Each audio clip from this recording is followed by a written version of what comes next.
Hello, bienvenue à tous sur ma chaîne, bienvenue à tous. Alors, cela fait un moment que je ne vous avais pas fait de vidéo. C'est normal parce qu'il s'est passé beaucoup de choses dans ma petite vie de coach. Donc du coup, j'ai dû un peu revoir mon emploi du temps pour mes vidéos. Et j'ai vu également, vous êtes de plus en plus nombreuses et nombreux à me suivre. J'ai vu que nous sommes à 1K d'abonnés, voire plus, 1100 et quelques. En tout cas, je tenais à vous remercier d'être de plus en plus nombreuses à me suivre.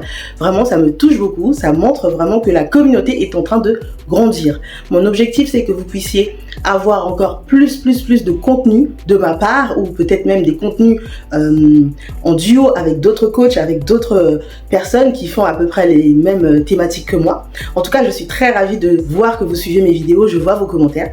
Et là, je reviens avec une nouvelle vidéo qui va vous permettre de continuer sur la lancée, de découvrir qui vous avez en face de vous en tant qu'homme, vos copains, vos petits copains, vos maris. Et cette vidéo, elle est faite pour vous. Sur ce, je vous remercie énormément d'être toujours nombreuses à me suivre.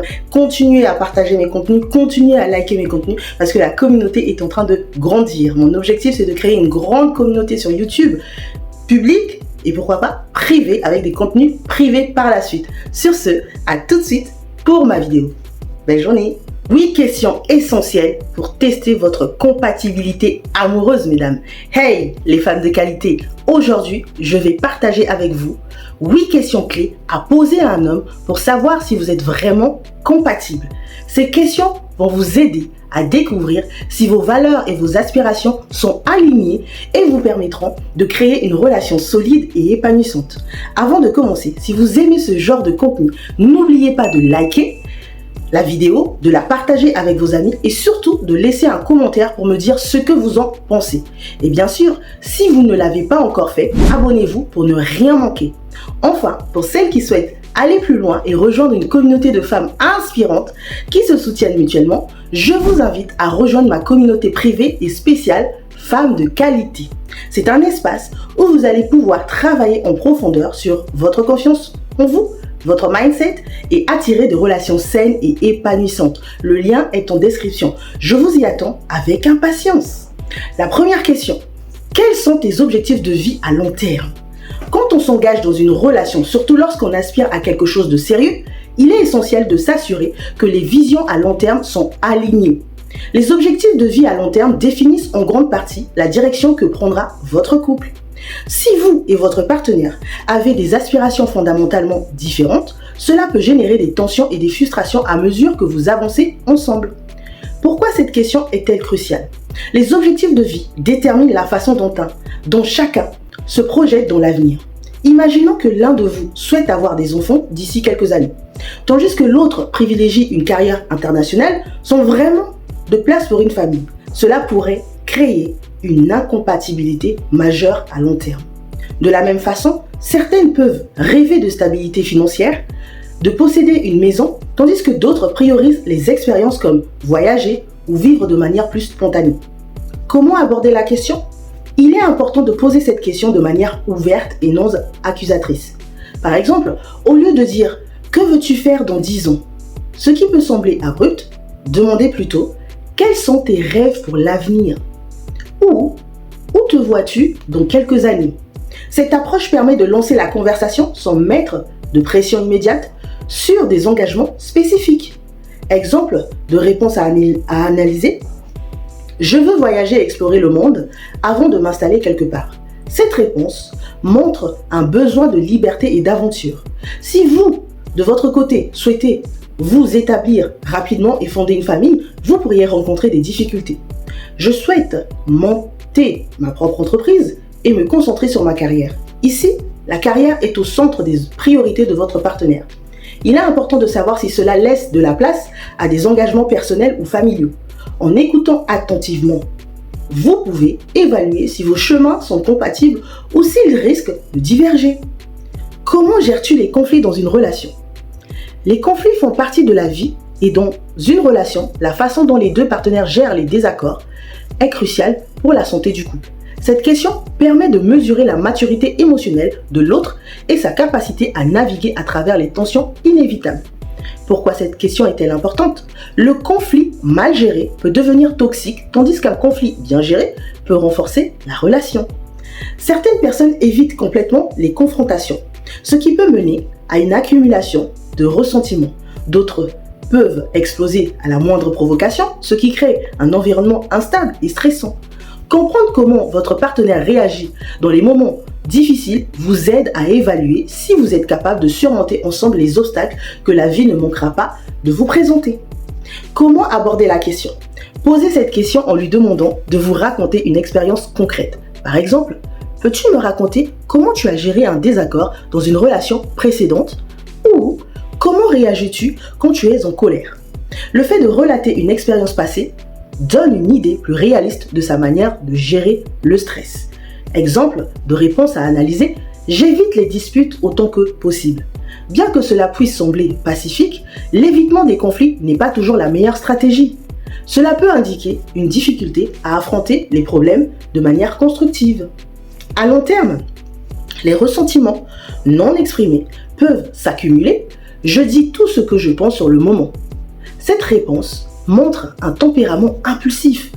Bien que l'honnêteté soit importante, il est crucial de savoir si votre partenaire est capable de faire preuve de respect et de calme, même lorsqu'il exprime son mécontentement.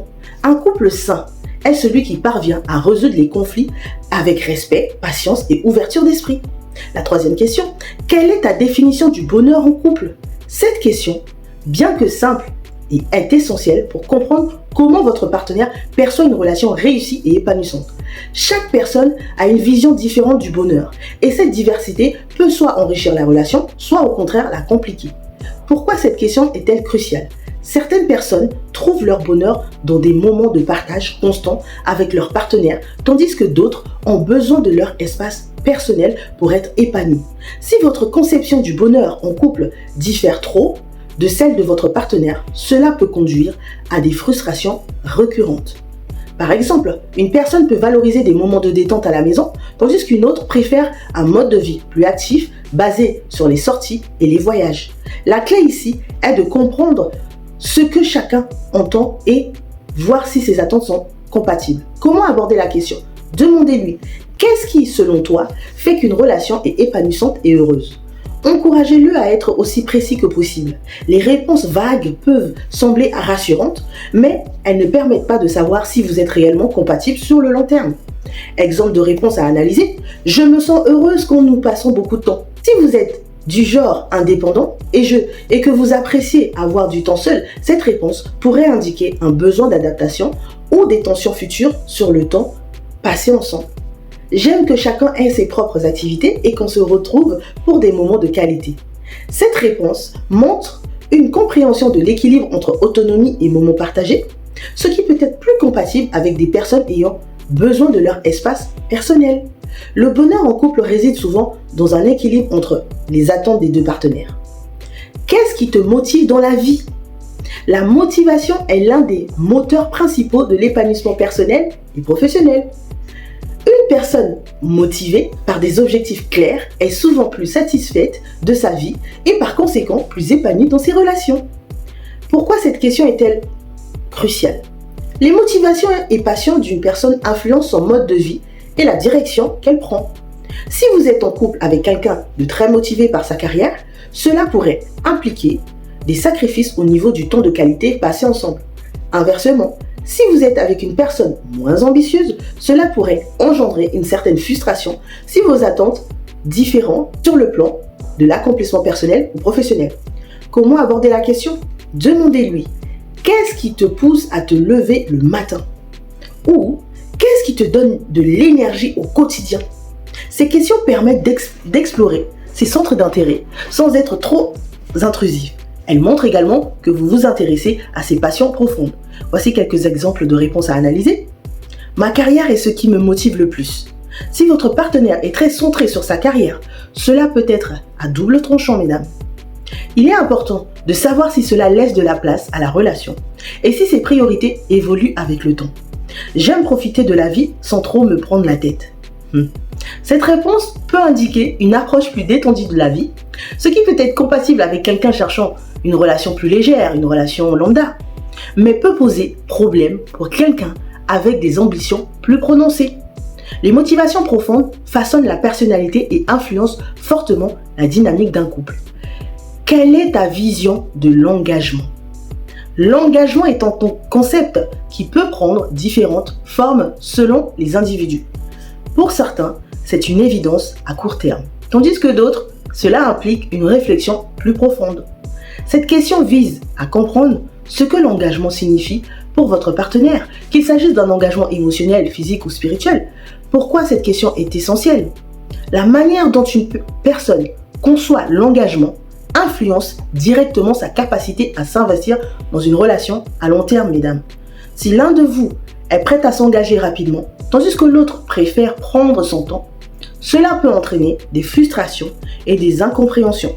Par ailleurs, l'engagement peut aussi impliquer différents aspects de la relation, le mariage, la fidélité, la construction d'un avenir commun. Comment aborder la question?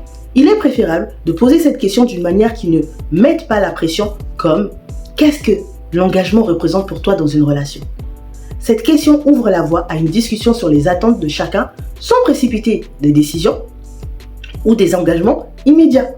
Exemple de réponse à analyser. Pour moi, l'engagement est quelque chose qui se construit au fil du temps. Je ne veux pas me précipiter. Cette réponse montre que votre partenaire souhaite prendre son temps pour établir une relation solide avant de s'engager pleinement. Il est important de voir si vous êtes sur la même longueur d'onde en termes de rythme. L'engagement, c'est tout pour moi. Quand je suis dans une relation, je me donne à 100% dès le début. Ce type de réponse indique une approche plus immédiate de l'engagement. Cela peut être compatible si vous partagez cette même vision, mais attention à ne pas vous sentir étouffé si vous préférez prendre les choses plus doucement. Il est essentiel de bien comprendre la vision de l'engagement de votre partenaire, mesdames, car cela influence directement la manière dont la relation évoluera avec le temps. Comment gères-tu les finances dans une relation? La gestion des finances est souvent un sujet délicat dans une relation, mais elle est incontournable pour une relation saine et équilibrée, surtout à long terme. Cette question permet de comprendre comment votre partenaire perçoit l'argent, la gestion des dépenses et la contribution financière au sein du couple. Pourquoi cette question est-elle importante? Des visions différentes sur la manière de gérer l'argent peuvent créer des tensions dans une relation. Par exemple, une personne très économe pourrait se sentir frustrée si son partenaire est plus dépensier et vice-versa. De plus, les discussions sur les finances peuvent révéler des informations importantes sur la sécurité financière de chacun, ses habitudes de consommation et ses priorités. Comment aborder cette question? Vous pouvez poser cette question de manière neutre. Par exemple, comment envisages-tu la gestion des finances dans un couple? Cela vous permettra de discuter de vos attentes respectives sans que cela semble intrusif. Exemple de réponse à analyser. Je pense que chaque personne devrait garder son indépendance financière tout en contribuant de manière équitable aux dépenses communes. Cette réponse montre une volonté d'équilibre entre indépendance et partage des responsabilités. Si vous partagez cette vision, cela peut être un excellent point de départ pour une gestion saine des finances. Je suis plutôt pour mettre tout en commun, c'est plus simple pour moi. Cette réponse indique une approche plus fusionnelle des finances. Il est important de voir si cette manière de faire vous convient ou si vous préférez une gestion plus séparée. La gestion des finances peut être un sujet sensible, mais un couple qui aborde ce sujet ouvertement a de meilleures chances de construire la relation solide. Que signifie pour toi le soutien émotionnel dans une relation? Le soutien émotionnel est l'un des piliers d'une relation saine, mesdames. Cette question vous permet de comprendre comment votre partenaire perçoit le rôle de l'écoute, de l'empathie et du soutien moral dans une relation. Pourquoi cette question est-elle importante, mesdames? Certaines personnes sont naturellement plus enclines à offrir un soutien émotionnel, tandis que d'autres peuvent avoir du mal à exprimer leurs émotions ou à répondre à celles de leur partenaire. Il est important de comprendre ce que chacun attend en termes de soutien pour éviter des frustrations ou des attentes non comblées. Par exemple, si vous avez besoin de beaucoup d'écoute et de réconfort dans les moments difficiles, mais que votre partenaire est plus détaché émotionnellement, cela pourrait créer des incompréhensions. Comment aborder la question? Demandez-lui directement comment exprimes-tu ton soutien émotionnel dans une relation. Cette question invite à une réponse plus personnelle et permet de mieux cerner sa manière de réagir face aux besoins émotionnels de son partenaire. Exemple de réponse à analyser, mesdames. Je suis toujours là pour écouter et aider mon partenaire quand elle traverse une période difficile. Cette réponse montre une personne empathique et disposée à offrir son soutien émotionnel. C'est un bon signe de maturité émotionnelle dans une relation. Je préfère résoudre les problèmes par moi-même et je n'aime pas trop partager mes émotions. Cette réponse peut indiquer une difficulté à se montrer vulnérable ou à exprimer des émotions. Il est important de voir si cela vous convient, mesdames, ou si cela pourrait être un frein à l'épanouissement de la relation. Le soutien émotionnel est indispensable pour surmonter les défis de la vie en couple. Il est donc crucial de s'assurer que vous et votre partenaire êtes alignés sur ce point. Quels sont tes besoins en termes de temps et d'espace personnel dans une relation ? Dans une relation, il est important de trouver un équilibre entre les moments partagés et les moments pour soi. Cette question vous permettra de comprendre si votre partenaire a besoin de plus ou moins de temps personnel et si cela correspond à vos propres besoins. Pourquoi cette question est-elle essentielle ? Certaines personnes ont besoin de beaucoup de temps personnel pour se ressourcer, tandis que d'autres préfèrent passer la plupart de leur temps avec leur partenaire. Si vos besoins en termes d'espace personnel sont trop différents, cela pourrait engendrer des tensions. Par exemple, si l'un de vous a besoin de temps seul pour se recentrer tandis que l'autre attend une présence constante, cela pourrait créer des malentendus. Comment aborder la question ? Une manière simple de poser cette question est de demander de combien de temps et d'espace personnel as-tu besoin dans une relation ? Demandez, mesdames. Cela permet à votre partenaire d'exprimer librement ses attentes sans se sentir jugé. Exemple de réponse à analyser. J'ai besoin de moments à moi pour me ressourcer, mais j'aime aussi passer du temps de qualité en couple. Cette réponse montre une compréhension de l'importance de l'équilibre entre le temps personnel et le temps passé ensemble, ce qui est souvent un signe de maturité. Je n'ai pas besoin de beaucoup de temps seul, je préfère être toujours avec mon partenaire. Si vous partagez cette vision, cela peut bien fonctionner. Cependant, si vous avez besoin de plus de moments pour vous, cela pourrait poser problème à long terme. Un couple harmonieux trouve un équilibre sain entre moments partagés et moments individuels. En conclusion, mesdames, j'espère que ces 8 questions vous aideront à mieux comprendre votre compatibilité avec votre partenaire et à construire une relation plus solide et épanouissante. N'oubliez pas que poser les bonnes questions, c'est la clé pour des relations saines. Si vous avez aimé cette vidéo, pensez à liker et à la partager avec vos amis et laissez-moi un commentaire pour me dire ce que vous en avez pensé. Activez la cloche de notification pour ne rien manquer des prochaines vidéos sur la confiance en soi, le développement personnel et les relations amoureuses. Et surtout, si vous voulez aller plus loin dans ce cheminement, rejoignez ma communauté privée et spéciale Femmes de qualité. C'est un espace unique, mesdames, où vous pourrez évoluer, entouré de femmes qui, comme vous, veulent devenir la meilleure version d'elles-mêmes. Je vous y attends, le lien est en dessous de la description. N'ayez pas peur, c'est un espace où vraiment je prends du temps avec chacune d'entre vous. Mesdames, sur ce, n'ayez pas peur de poser ces questions aux hommes que vous rencontrez. Pourquoi ? Parce que ça va vous permettre de découvrir qui vous avez en face de vous. Et surtout, j'ai remarqué, les femmes de nos jours, vous avez peur de parler de finances en relation. N'ayez pas peur de parler de finances, c'est très important. Parce que vous ne voulez pas être avec un homme qui n'est pas capable de gérer son argent. Et vice versa aussi. Les hommes aussi ne veulent pas être avec une femme qui ne peut pas gérer son argent. Alors, quand c'est comme ça, n'ayez pas peur de parler ces 8 questions essentielles. Cela vous aidera à voir qui vous avez en face de vous. Sur ce, je vous retrouve très prochainement pour une prochaine vidéo.